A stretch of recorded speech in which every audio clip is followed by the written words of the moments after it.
Good morning. A sermon for the 11th Sunday after Trinity.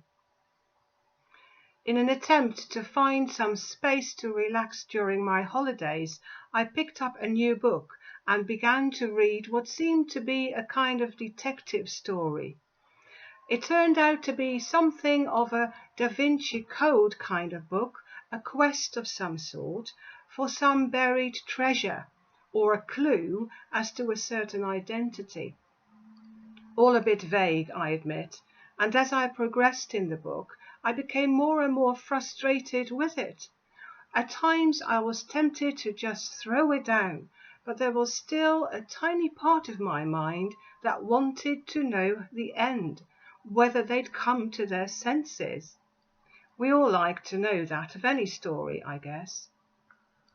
The reason why I became frustrated with it was because of the references it made to the Bible that were so clearly false and taken out of context that they began to be irritating rather than exciting. One thing was that it claimed to find the keys that Jesus had given to Peter. Literally, the physical keys that Peter received, as if they had indeed been some actual keys that would open the kingdom of heaven. No wonder I could be found muttering from time to time as I read, "What utter nonsense!" And that's the sanitized version. But the keys that the Bible talks about are of course symbolic.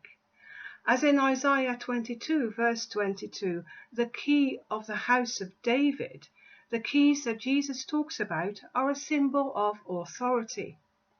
When he then says, "Whatever you bind and whatever you loose," bind and loose are judicial terms meaning forbid and permit.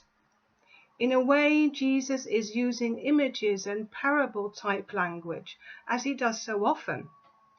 So we can safely also assume that when Jesus changes Simon's name to Peter, which means rock, he didn't literally turn Peter into stone.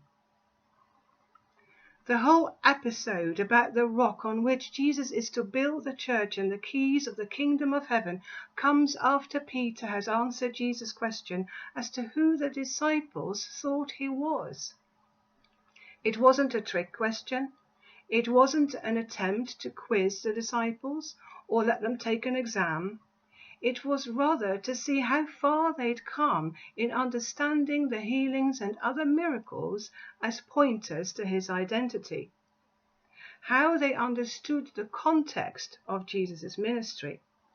Also, it gave Jesus the opportunity to warn them not to begin proclaiming Jesus as Messiah before the time was right to do so. For there was still some important work to be done, and Jesus couldn't risk the disciples jumping the gun. Jesus is going to build a new community, not an actual building or temple like the one in the background of the story, but like the wise man who built his house on the rock in the parable Jesus taught in the Sermon on the Mount. Jesus is reconstructing a new community, not of stone, but of all who recognize Jesus as God's anointed one. The state of justice and peace that God is looking to form will come about through faithful allegiance between Jesus and his followers. The work of building God's church begins with the instruction of Peter, and with it a new perspective of his future, hence his new name. The beautiful message is that if we see the whole picture and keep it all in context, we can also see how our own perspective and our lives are made new through seeing Jesus. Being a Christian is not a quest to find an actual key of some sort, but rather knowing that we have been found by God himself and made partakers and residents of his new kingdom. We'll often get it wrong.